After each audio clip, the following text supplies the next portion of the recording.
Hello friends, welcome to my YouTube channel. আজকের আমাদের আলোচনার টপিক তোমার মতো অথবা নিজের মতো করে করো। এর জন্য আমরা যে ইংলিশ ফ্রেজটি ইউজ করবো সেটি দেখো, অ্যাকর্ডিং টু ইউ। আমরা আমাদের ডেইলি লাইফ সেন্টেন্সে এরকম সেন্টেন্স প্রায় ইউজ করি যে তুমি তোমার মতো করে কাজটা করো, তাকে তার মতো করে কাজটা করতে দাও। নাও আমরা ভালোভাবে বোঝার জন্য বেশ কিছু এক্সাম্পল দেখব। ফার্স্ট এক্সাম্পলে দেখো কী লেখা আছে, কাজটা নিজের মতো করে করো। Do the work according to you. Do the work according to you. Do the work according to you. Next, তুমি তাকে তোমার মতো করে সাহায্য করবে। তাহলে you will help him according to you. You will help him according to you.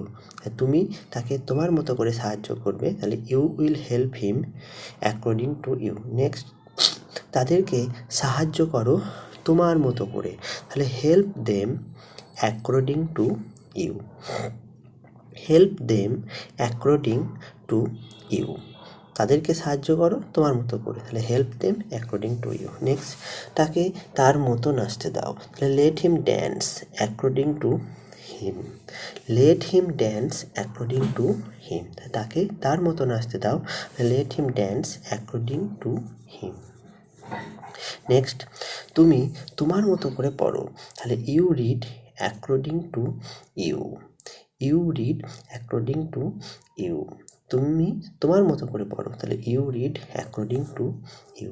Friends, আশা করি তোমরা এই কয়েকটি এক্সাম্পলের মাধ্যমে যে তোমার মতো করে বা তার মতো করে ব্যবহারটি ভালোভাবে বুঝতে পেরেছো। ভিডিওটি ভালো লাগে লাইক করবে এবং কমেন্ট করতে ভুলবে না। আর যদি চ্যানেল নতুন হও অবশ্যই চ্যানেলটিকে সাবস্ক্রাইব করতে ভুলবে না। সবাইকে অসংখ্য ধন্যবাদ ভিডিওটি দেখার জন্য।